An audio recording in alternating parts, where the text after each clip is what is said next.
Durante los últimos meses se habla mucho de la economía argentina. Los principales medios informativos del planeta se hacen eco de esta situación. También se habla de una deuda y un acuerdo entre el gobierno argentino y el Fondo Monetario Internacional. Pero ¿de qué se trata este acuerdo y cuáles son las consecuencias para el país y la vida diaria de sus ciudadanos? Yo soy Dimas Marín y esto es ¿Qué está pasando en el mundo?, en un nuevo capítulo dedicado a explicar qué sucede entre la Argentina y el FMI. En el año 2018, el presidente argentino de ese entonces, Mauricio Macri, contrajo una deuda inicial de 50.000 millones de dólares con el FMI, que luego se amplió a los 57.000 millones de dólares, lo que hasta ahora representa el monto más alto que ha prestado este organismo a un país en su historia. Pero, ¿qué es el Fondo Monetario Internacional y por qué la administración de Mauricio Macri contrajo esta obligación? Y lo más importante, ¿qué repercusiones tiene para el país en la actualidad esta deuda?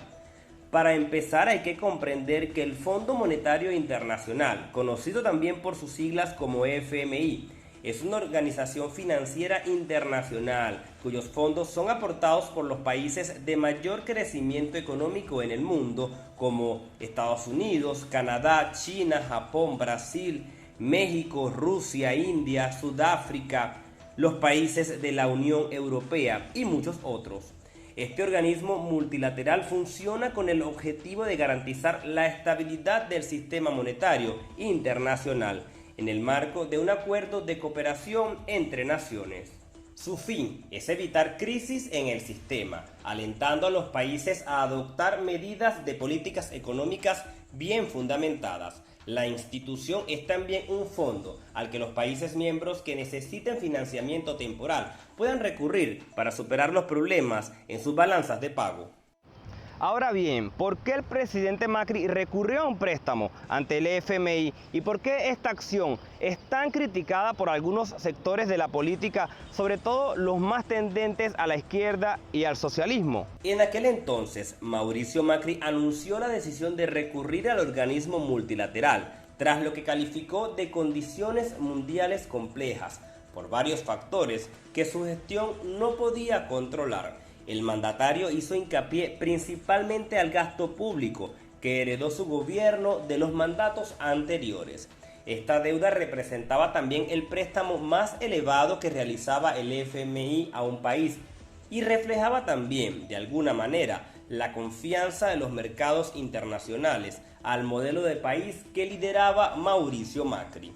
El líder de centro-derecha no solo necesitaba la confianza del organismo, que ya la tenía, sino también más tiempo en el poder para poder cumplir con los compromisos de pago y las exigencias que hacía el fondo a la nación.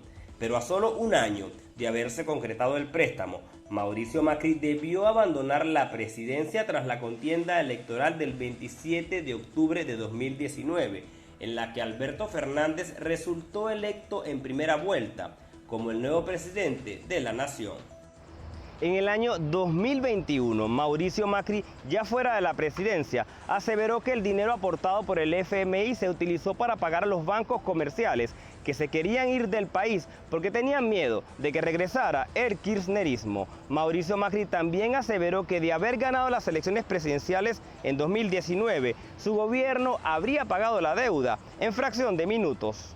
El fondo, queridos argentinos, el fondo son los demás países, los países que tienen plata, ¿no? O sea, Francia, Italia, España, Estados Unidos, Alemania, China, y que forman este fondo, este grupo de técnicos, y le dicen, apoyemos a este país porque tiene un plan para salir adelante, y vale la pena que lo apoyemos.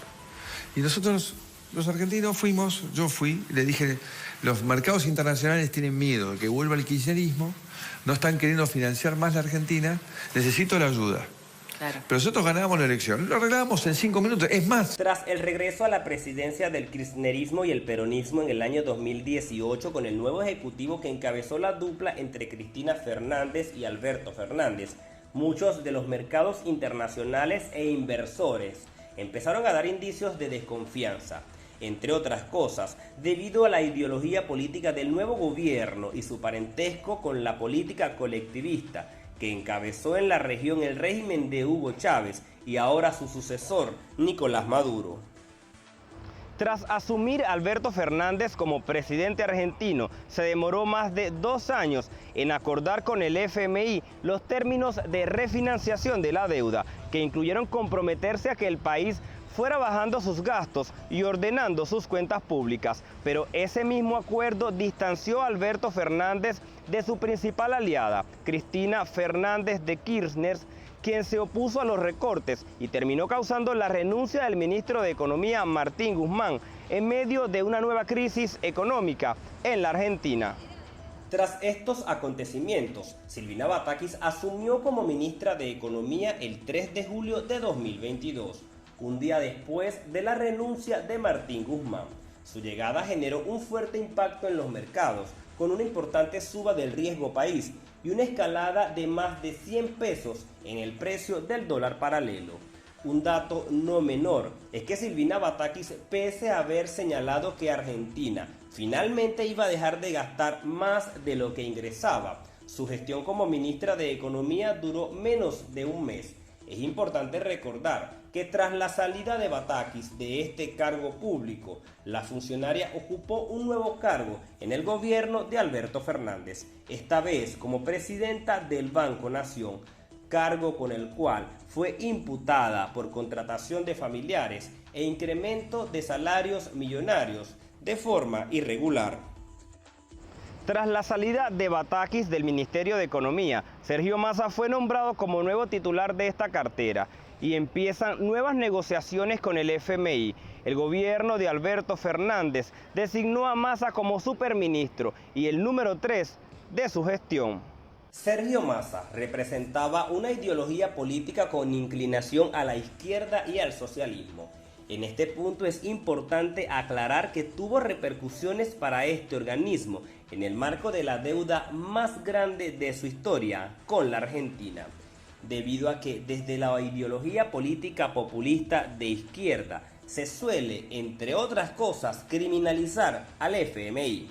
Sin embargo, Sergio Massa, como ministro de Economía y candidato a la presidencia, retomó las negociaciones con el FMI, pidió refinanciación de la deuda y nuevos desembolsos, a los que el organismo internacional accedió, pero reiterándoles su exigencia de que el gobierno organizara las cuentas, bajara la inflación y reduciera el déficit fiscal. Sin embargo, las políticas económicas de Massa estuvieron enmarcadas en otro sentido.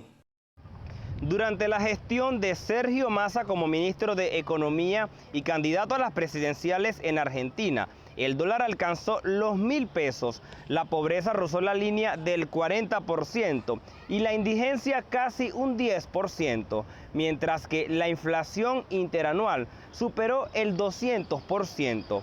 Los planes platita con los que el funcionario financió su campaña presidencial profundizaron el rojo de las cuentas públicas y obligaron al nuevo gobierno del libertario Javier Milei a realizar un mayor recorte del gasto en la nación.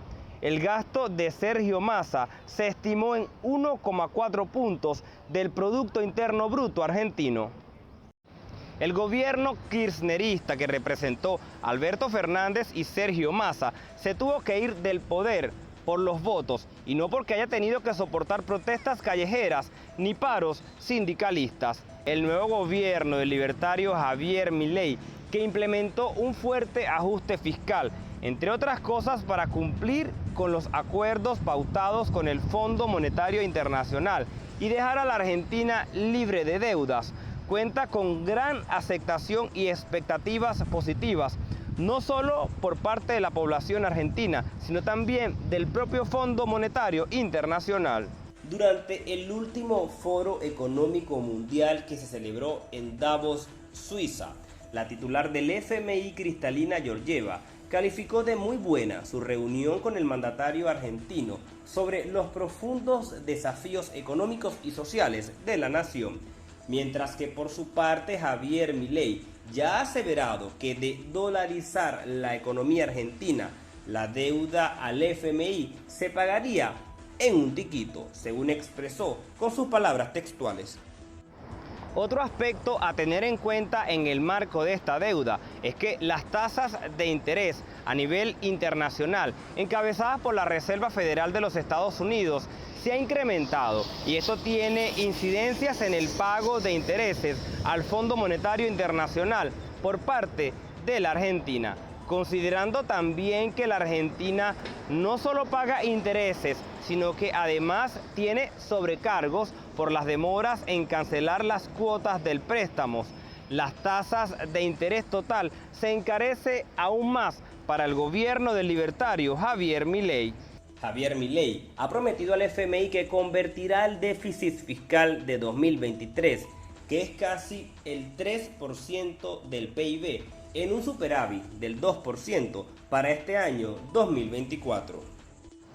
Una deuda en sí no es mala, de hecho puede ser de gran beneficio si esta es bien utilizada. En el caso de la Argentina, la deuda con el FMI se debe mantener a raya en función del PIB local, pero para que esto ocurra se deben tener en cuenta aspectos como la credibilidad, que en el caso del gobierno de Javier Milei ha sido evidente la confianza que ha depositado el fondo en su programa de pago y en su propuesta de reforma económica que plantea, entre otras cosas, lograr el equilibrio fiscal que hasta ahora no se ha podido concretar debido también a las negociaciones de algunos sectores políticos que han refutado la reforma económica que el nuevo gobierno les envió al Congreso mediante el nuevo proyecto de ley ómnibus. Esto fue ¿Qué está pasando en el mundo? Yo soy Dimas Marín y recuerda que los datos y las imágenes hablan por sí solos. Nos vemos en una próxima entrega.